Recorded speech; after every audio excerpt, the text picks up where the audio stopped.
Welcome back to my 31 days of summer barbecue. Now we have tons of barbecue recipes coming out over the next month. So hit that like button, hit that subscribe button, and make sure you hit the bell so you don't miss a trick and you catch every single one. Day 13, spicy potato wedges. Let's get it.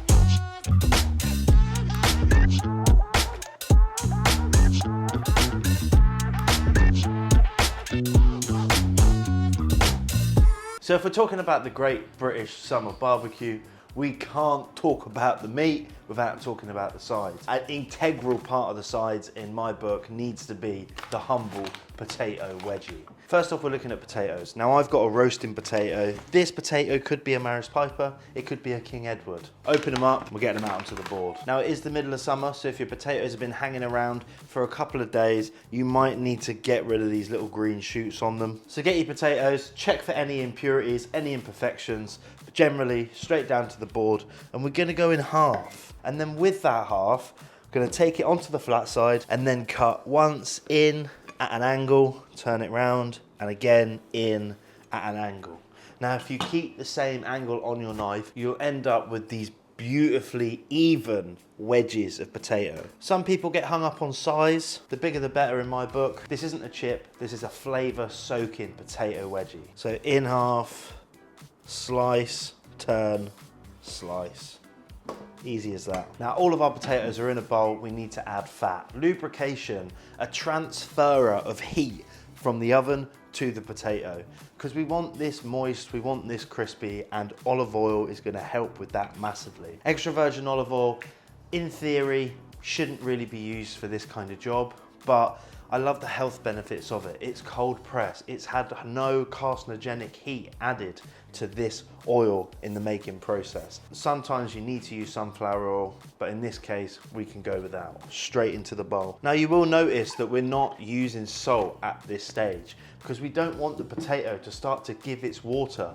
We want that dry edge coated in that beautiful extra virgin olive oil and then crisped up in the oven. So give that a toss, good toss all around, and then we're gonna lay these out onto our tray. You can put a bit of greaseproof paper down if your trays are prone to sticking. I've got these beautiful non-stick trays, so I'm gonna go straight on. Potato, flat side, straight down. Now one thing you need to do while you're putting your potatoes on the tray that will help the crispiness of your wedgie is put them all in lines. And the reason is once that tray comes up to heat, it's gonna almost act like a frying pan, giving a beautiful golden brown crispy bottom to those potatoes.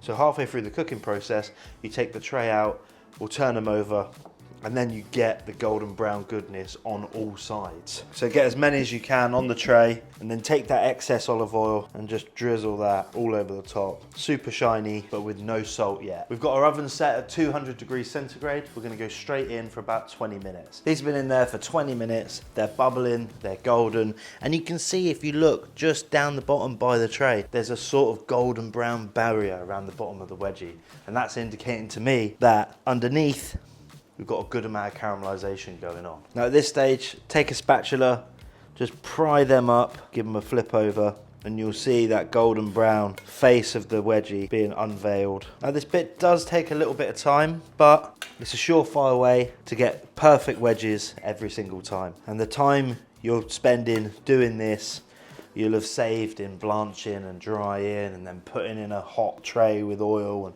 tossing and basting. To just have to turn them around halfway through cooking is a small price to pay for beautiful, fluffy, crispy golden wedges. So once they're all done, they go back in. Potatoes are nearly cooked, and now I'm looking at the flavour. These potatoes are soft, crispy wedges, but they're also vehicles that are born to transfer and soak up big, punchy flavours. So we're gonna hit that with some smoked paprika into a bowl, good hit of garlic powder, some stunningly fragrant dried oregano, good hit of cumin powder, pepper. You get smoked mild paprika, you also get smoked hot paprika. This is just gonna bring a little bit of kick, a little bit of spice, a little bit of warmth to those wedges. Good pinch of salt, straight in. And now we're looking at the punch. Garlic, 2 cloves. Now I absolutely love garlic to bits, but when it's raw, it can be a bit harsh.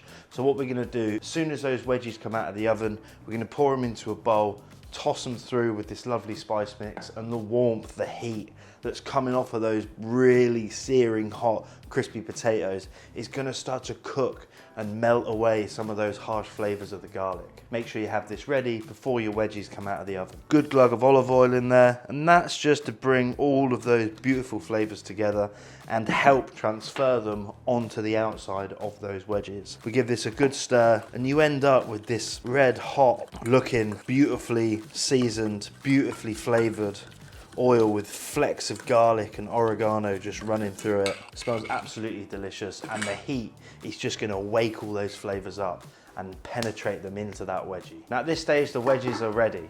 They're golden brown, they're crispy. All that's left to do is stick them in a bowl. Slide straight off the tray. Then we take this stunning oil, this flavor bomb dressing, and you stick that straight over the wedges. Now at this stage, you're pretty much done.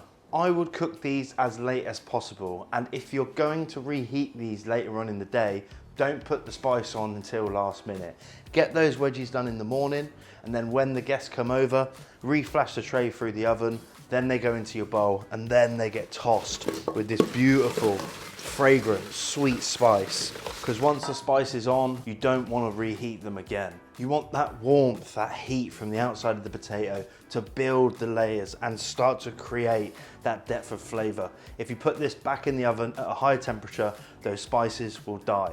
The flavors will be lost and you won't have the same impact. So get these out now into a bowl. The hard work is done, the flavor's there. So that's it, my stunning, beautiful potato wedges packed full of spice, the little kick of the hot smoked paprika, that warmth and aroma from the garlic, the salt, the pepper, all working beautifully with that cumin and stunning extra virgin olive oil. My perfectly crispy powerhouse wedges, perfect for your summer barbecue.